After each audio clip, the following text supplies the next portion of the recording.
Welcome to the podcast, Speaking to Influence, Communication Secrets of the C-Suite. I'm Dr. Laura Sokola, your host, founder of Vocal Impact Productions and author of Speaking to Influence, Mastering Your Leadership Voice. My guest today is Dana Reyngoudt, Vice President of Partner Marketing at NBC Universal in New York. Dana, welcome. Thank you. Thank you for having me. I'm so excited to talk to you today. Well, I'm excited to learn more about you and about your experiences. I know you've got a lot of fun stuff to share with us today. Tell us a little bit more about your organization. What is your 30-second elevator pitch? Sure. So I work in TV distribution at NBC Universal. So essentially, I make sure that our family of TV networks is available to as many of you as possible through specifically your TV providers. And when you talk about TV providers, sorry to interrupt, we mean things like Comcast or Dish Network or those kinds of things, right? Whatever you're using. Okay, go on. Yeah, exactly. And when I talk about our family of networks outside of NBC, there's quite a few. So I mean, MSNBC, CNBC, Bravo, USA, Sci-Fi, just to name a few of those. There's a lot to keep track of. Yeah. But regardless of who your provider is, my job is essentially to make sure that you never miss your favorite shows. And very important that you know where to find them, which is increasingly challenging these days. It is. If you're using regular cable television or something, there's only about 872,000 channels that you have to scroll through to find your, whatever network that you want to watch. So, and I never know where they are, I got to say. So, voice commands, they help.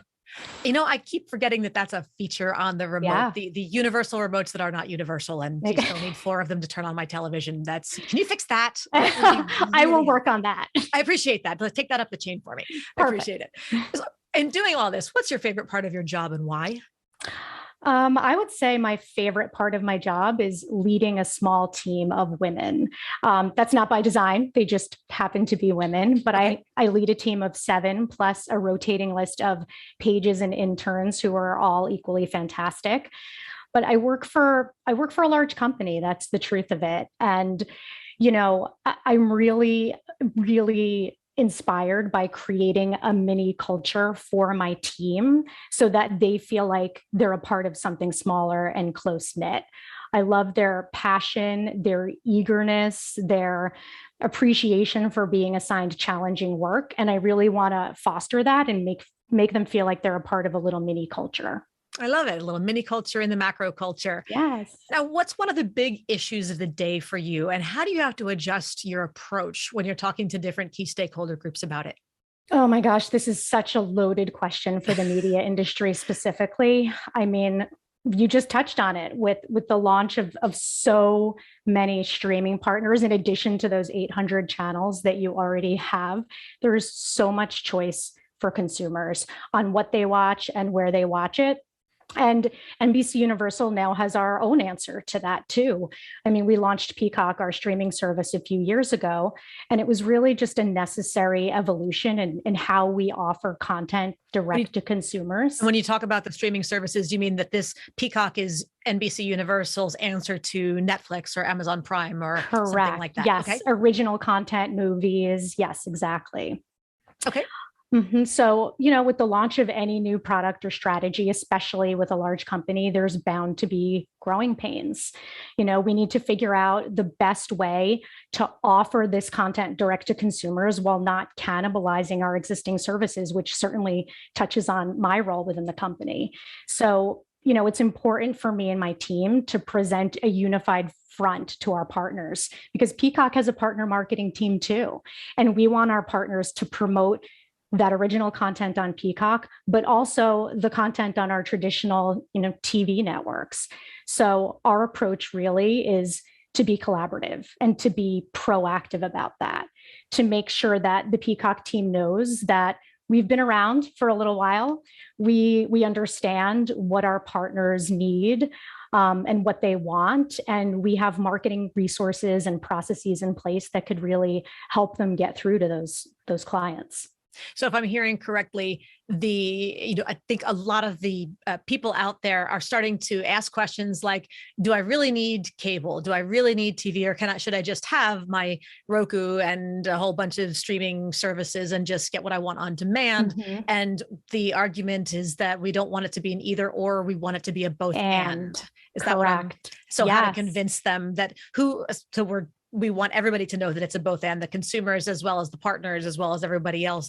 They're not Correct. internally competing with each other. Yes. And then making sure that internally we're aligned on talking about the right content that's offered on all of those individual platforms so that we can prioritize before we pitch. Exactly. Yes, I would imagine that would be an interesting pitch, because the consumers want as much as possible and not to have to pay for duplicative services or a bunch of stuff they're not going to watch. Yes, exactly. Very important to talk about what's exclusive to each platform and exactly how it's an and not an either or. Right. Okay. So I would agree that that's challenging. That's constantly a debate in my family as well. What services do we need? What do we want? What do we watch? And all that fun stuff. Then, excuse me, with that, who's the hardest or toughest audience that you ever had to get through to? I mean, I hate to say this, but it's definitely my kids. Teenagers are the worst. We love them. We love them, but they can be difficult. Yes. Oh my gosh, we do love them. And don't get me wrong, leading a team is certainly not parenting, but I do feel like there are certain parts of what I've learned of my communication skills in the workplace that are so easy to just transfer to other areas of my life and vice versa. I mean, I'll give you two examples. I realized a couple of years ago when I was really hunkered down in work and high profile projects and, really just not connecting with my kids, the way I was finding the time to connect with my team. I was really spending a lot of time understanding, despite the busy and the chaos, what did each of my team members need from me? How could I connect with them? And I wasn't so much doing that at home. And I really needed to take the time to think, okay, so it is so obvious that my oldest communicates exceptionally well via text. So how can I get through to her? What do I need to say in written text form that gets her to listen? My youngest needs that FaceTime. She needs hugs. She needs to sit on my bed at night before she goes to bed and tell me about her day. So it's really finding what the best communication tactic is with each of them. And, I just simply wasn't doing it. So you were clear with your employees of what kind of individual attention, how much quantitative, qualitative they needed, but hadn't been asking that of the kids themselves. Yeah, exactly. And then I would say the second example I have is simply forgetting to communicate at all. I think my second example has to do with not communicating at all. A few years ago, I was at a leadership conference for Women in Cable. Women in Cable is a fantastic organization that I really have had the pleasure of being involved with through NBC Universal and attending their leadership conferences and events. So a few years ago, I was at one such event, and I had the pleasure of being offered an executive coaching session one-on-one. And I was at, again, a breaking point. Everything was chaos.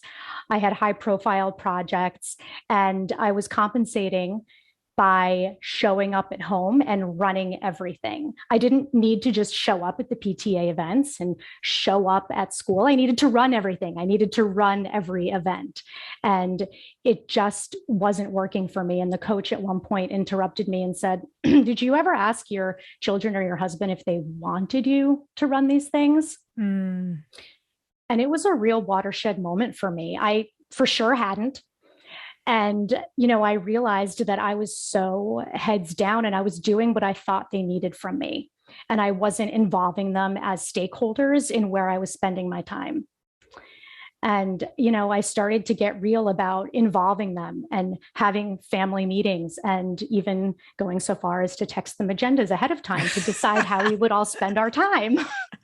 I'm very serious about project management. Clearly. Impressive. So, and again, transferring this to work is important too. So I definitely have conversations with my boss when I feel like I'm heading too far down a path or spending too large of a percentage of time on one project to just check in. Hey, I'm spending 80% of my week on this specific business objective. Does that make sense? Is that where you need me most? So it definitely leads to some really good, honest conversations. Now you've got me curious. When you did finally ask the kids, is this where what what you want me to do for you? And they said, no. Did they give you a flip? What they did actually want you to do for them to They make them feel did. special? They did. I would say most of it was, you can just get out the way, mom. But they did tell me they loved it when I run their school talent show.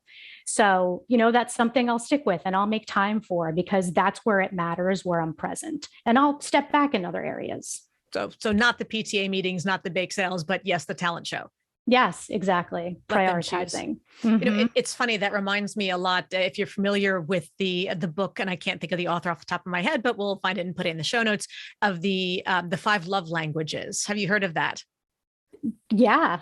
It's one of these, for anybody out there. It's an oldie but goodie. Mm-hmm. I'm going to say it's at least probably 15 or 20 years old. And now there's a newer edition that correlates to, I think it's called the 5 languages of appreciation in the workplace. Mm-hmm. But the idea is that, much like with the DISC assessment, okay, yeah, there's, different leadership styles, different preferences, et cetera. But this is about how you show appreciation and how you recognize being appreciated.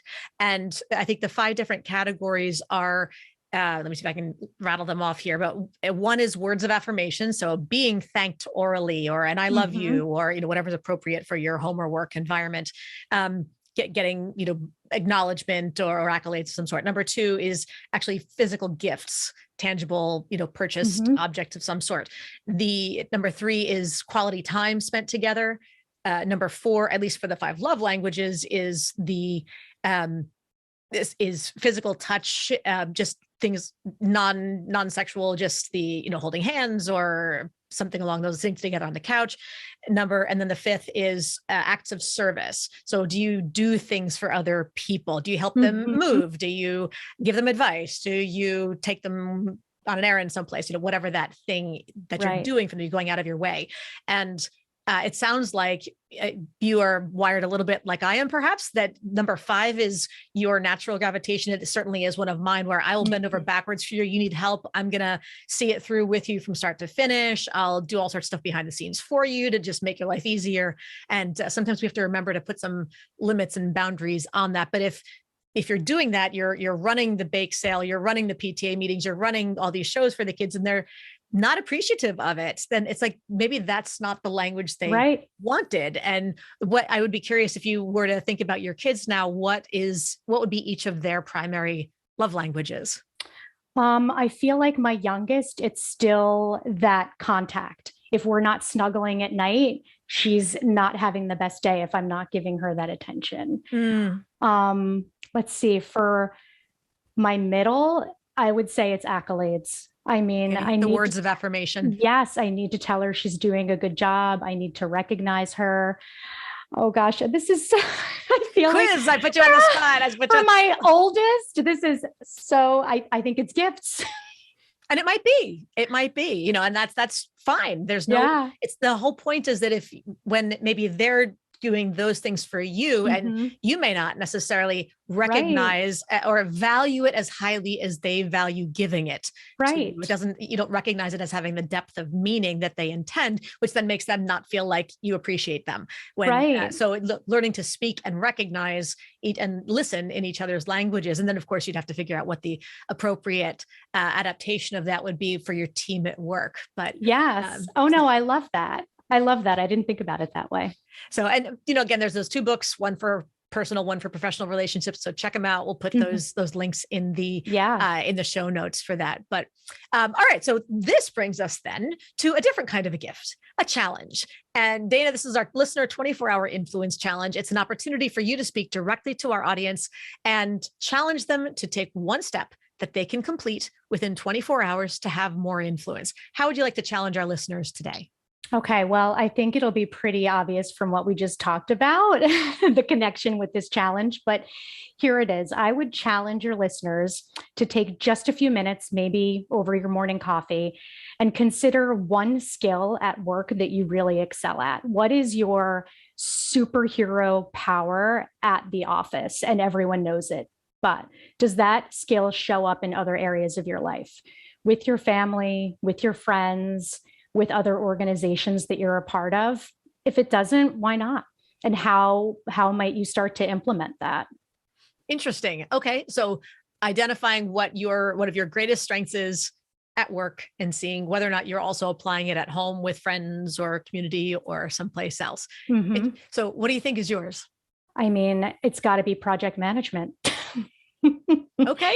Sometimes my husband will say to me, honey, we're not on your team. And that's how I know to dial it down a little bit. Right. So I could use a little bit more of that, having a little bit more of that managed, organized, planned timelines, KPIs. I'm going to just have to hire you to come in and organize my life for me. Get me a nice whiteboard with stuff on it. I love a good whiteboard. Okay.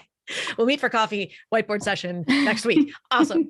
All right. So then from there, talk to me a little bit about leading teams. What's an important lesson that you learned when you went from being an individual contributor to leading your very first team?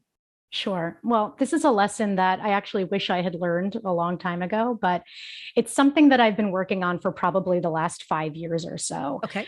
And maybe it sounds pretty basic, but it's something I need to remind myself of all the time, that what engages and motivates every person on your team is going to be different. It's not a one size fits all approach. And it's something that honestly, I'm constantly working on. I used to get the results of those 360 feedback surveys. And because my team is small, I felt like I could pick apart, like, who said this? Who thinks I'm not giving enough of this? But that person thinks I'm giving too much of that. That's a natural reflex, right? Trying to reverse engineer the answers to figure out whose pen or whose keyboard it came out of. Right. But of course, everyone is going to experience my communication and leadership style differently. And I needed a way to get that out of them. What was it for each of them that was improving their experience, or, quite frankly, something that I needed to address and change? So NBC Universal has a great learning and development program. So I've attended a bunch of those labs and really utilized a lot of the strategies that they provide. And one of them was something called engage cards. So there's about 40 cards in a deck, and each card has a phrase on it that represents what keeps you engaged at work. It could be anything from more frequent feedback or clear direction or exposure to senior leadership. And I met with everyone on my team one-on-one and dealt them the cards and had them pick 5 cards so that they could tell me what most engages them. And I put them in a chart, of course, and I refer to those things from time to time because I think sometimes they need to be revisited too. And can you give some examples of like what's on an engage card? Oh, it literally will say frequent feedback or clear communication and next steps. So it's what do I need to provide to them in order for them to feel motivated at work and inspired and to do their job well. So they're very simple phrases, and they're categorized by like relationships or specific work, but it really helps to get the conversation going because it's not an easy conversation to start one-on-one. Right. And in speaking about those feedback and accountability kinds of difficult questions of sorts, what's an approach you've used to address an accountability issue with somebody on your team? So many years ago, I had an employee who was actually disappointed that she was passed up for a promotion. And I could tell it started to affect her overall demeanor and morale, and then eventually performance. So when I met with her to address this, I have to admit, I tried to empathize with her and then place blame instead of really taking ownership of the solution. I think I said something like, oh gosh, I know this is really a bummer, but the company only gives out this many promotions and it just wasn't your turn. And that did not go well. It wasn't received well. And it certainly did not improve her morale or her performance. Yeah. It's like, oh, bummer, you didn't get the lottery. Right. Yeah. But nothing we can do about it. It was not received well. So a few years after that, I actually had a similar opportunity for a redo conversation with another employee who was passed over for a promotion. And, my approach there was instead, this is disappointing. I get it, but let's work together on an accelerated plan for your growth and development. Let's figure out what high profile projects you can be working on. Let's figure out how to get you that access to senior leadership that you need in order to take that next step. It's not, so finding that balance, I think in the second time around, I heard it a lot more clearly between the empathy in the Right. beginning and acknowledging how somebody may feel and validating that frustration of sorts, but then putting an action plan into place to make sure that that feeling doesn't happen again. That Right. there's ways Again, around it. yes. And we were in it together. So how can I help you put together that plan? What do you need? So yes, but also the empathy. Exactly. Right. And it's interesting too, even in listening to the two different versions of the empathy, one is, and if I heard you right, forgive me if I'm misparaphrasing, but the second time around was the this must be really frustrating, or I understand this, you must feel very this, as opposed to bummer. And that's Yes. where it can seem you're trying to not make something too heavy, but it can almost feel like it's too colloquial, or that you're the discomfort of the moment maybe taking over, whatever it happens, who knows. But to the second time around listening, I definitely would have felt more respected in the acknowledgement of the feelings, as opposed to kind of glossed over, so to speak. Did you Right. sense that as Exactly. well, or Oh, was there more comfort the second time around than the first? 100%, 100%. There was follow up the second time around too, which is important. So the first conversation I had, there was no opportunity for follow up. It was just, that's just the way it is. And those are some of the conversations that I think we tend to overlook with regard to preparation. And it's not that it should Mhm. be scripted, but little things like those on ramp, those introductory comments can really set the tone because they immediately set an emotional expectation for something, and emotional reflexes don't take any time to process. They just happen. So when there's a phrase that almost leads more with the feeling of, okay, the person having this conversation feels uncomfortable with it, so clearly I'm not going to like where we go from here. You've already Yes. framed the person's brain in a anticipation of dread, as Yes. opposed to this is going to be a productive conversation where we're both going to walk away from it feeling better about Mhm. where we're starting. So it's amazing how small details like that can make such a big difference. Yeah, exactly. Now, when you think about people who, you've got a small team, but a massive organization, if somebody wants to move up into a more senior leadership role, aside from their technical expertise, of course, what's one skill they'd have to demonstrate to you, and why? Hmm. So, aside from the usual leadership qualities or technical expertise that I would be looking for, I do feel like someone has to demonstrate that they're a team player. Do they believe in the company and what it stands for? And how does that show up? Do they have a positive attitude? Do they participate in company events, meetings, holiday parties? Do they show up to those team building events and build that spaghetti tower? I mean, I have definitely wanted to roll my eyes about building the spaghetti tower, but those things, they make a difference. And I think that they're telltale signs of somebody who wants to be there and wants to be a leader in a bigger form. It's really hard for me to talk someone up in terms of accolades or opportunity for promotion to senior leadership if they're just not visible. And so I think I heard two different things in there, and you can tell Mhm. me if I'm hearing correctly. So Yeah, on the one hand, there's being a team player, right. but what I actually heard as being almost more important was that it's not just a member of the team, but the showing up Hmm. for a little bit more. It's not just about what you contribute, as far as, do you complete the tasks that you're paid to do? Do Yes. you contribute more to the cohesion of the team, to the being part of a team, to the team feeling, the team environment? And that's where, okay, yes, the office parties and the whatever else. Hmm. And I would imagine that it's harder for a lot of people to do that effectively in this new uber distributed work environment that most of us are in, because there's no how to create that feeling of cohesion, that Hmm. team culture. Am I a part of something versus am I just someone who submits documentation? I mean, I know I'm kind of going all over the place here, but No, it's true. Do you mean in like a hybrid work environment? Because I do feel like that's also a challenge in yes, showing up, even harder, participating. right? You have to get creative. You have to utilize that chat function. You have to participate in that meeting. So that's 100% part of it, of being visible and participating and being part of that team, whether you're in the office or not. Yes, the being visible part is hard. I think there are a lot of people who forget, now Hmm. that we are more dispersed in the work from home kind of Yeah. environment, that your work doesn't speak for itself. And I hear this over and over from leaders that, I have to know, to your point, you have to show up, but I have to know who you are as a person. If I know that you're exceptionally good at your job, great, you can stay there because I'm happy with you there and you seem happy there, but you have to show that you can do more than that.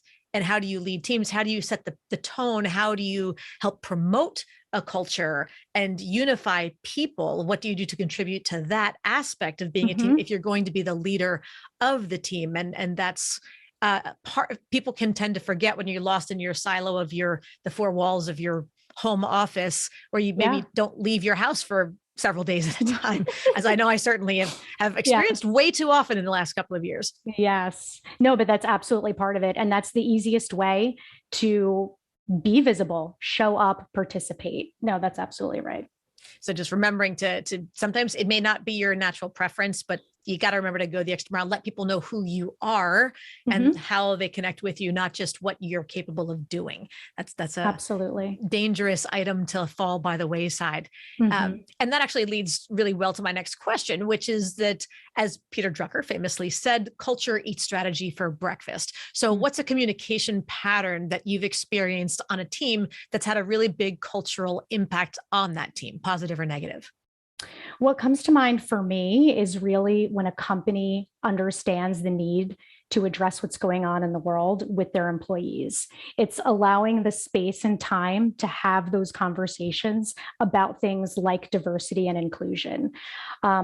I do feel like NBCU does a really good job of leaning into their DEI initiatives. And it's not just sending out those email communications, it's having guest speakers and hosting panels, and then encouraging us even to have breakout sessions where we're able to discuss those topics in small groups and really share and be present for one another. And make those connections. It's really those frequent check-ins with leadership. How is everyone feeling? What can we be doing better to keep you motivated and inspired despite everything that's going on? I think those things really matter. What would you say to somebody who pushes back and says, oh, it's so touchy-feely? I get that. And I've heard that. I mean, I would say the company was really, really focused on these efforts, and it's part of our mission. It's part of what the company talks about being part of their main business objectives, and people can experience that in different ways. So I would say, yes, while I would encourage you to be that team player and show up to those breakout sessions, it is not mandatory. And that wouldn't be considered part of not viewing you as an overall team player, because those conversations are tricky and they're not for everyone. Right, right. Of course, it depends on the conversation, depends on the topic, but exactly. I think something that tends to, you can't be part of everything. There's too many conversations, but to pick and choose and occasionally perhaps attend a conversation that's not something that you might feel directly affects you or is the most relevant to you, but just to learn more about what matters to other people. Because if you'll be eventually leading other people, to get an idea in advance of things that do have a strong impact on them, their mindset, their feelings of connection, appreciation, respect, where they need support, et cetera, because otherwise you would not have been able to guess it on your own. Right. Yeah, exactly. So Dana, how can people learn more about you and NBC Universal? Well, I think the best way is to find me on LinkedIn. And you can also find and follow NBC Universal there as well. In addition to the WICT network, which I mentioned, Women in Cable, a fantastic organization, you can find them on LinkedIn as well. Yes, which is a great organization. I've spoken at their events, and the women I meet there are always amazing. So I will heartily, not hardly, let's be clear on that one, heartily encourage everyone to follow up on that as well. Thank you so much for joining us today. Thank you so much for having me. And to everybody else out there, thank you for tuning in. Be sure to subscribe so you never miss an episode. And of course, don't forget to give us a 5-star rating on iTunes, Apple Podcasts, Spotify, Stitcher, and whatever your favorite platform happens to be, so that we can help even more people increase their confidence, presence, and influence. And finally, if you want to download my free guide to equipment recommendations for virtual influence, including my picks for microphones, lights, and more, go to speakingtoinfluence.com. I'm Dr. Laura Sokola, and you're listening to Speaking to Influence, Communication Secrets of the C-Suite. Hi, everyone. This is Dr. Laura Sicola, and I want to sincerely thank you for listening to the Speaking to Influence podcast. If you love listening to these episodes as much as I love bringing them to you, be sure to subscribe so you never miss an episode. And please go to iTunes right now to rate and review our podcast in order to help us expand our reach so even more people can master the 3 C's to command the room, connect with the audience, and close the deal. Thanks for listening to Speaking to Influence, Communication Secrets of the C-Suite, the show for leaders who want to speak with impact. The hosts, producers, owners, and media distributors of the show make no guarantees that the strategies and information discussed will result in profit or other success and may result in losses. The opinions and statements of the hosts and guests do not necessarily reflect the opinions of the owners, staff, managers, broadcasters, or sponsors of the show. No medical or psychological therapy or personal or professional wellness or relationship advice is offered in the show. You are advised to seek counsel on matters related to your health, family, relationships, job, or other business and legal matters from licensed advisors in those areas prior to making any changes in business or lifestyle. No information provided may be suitable in your situation. As always, take responsibility for the decisions and actions you take, including the reactions they may make in your work, family, health, and life.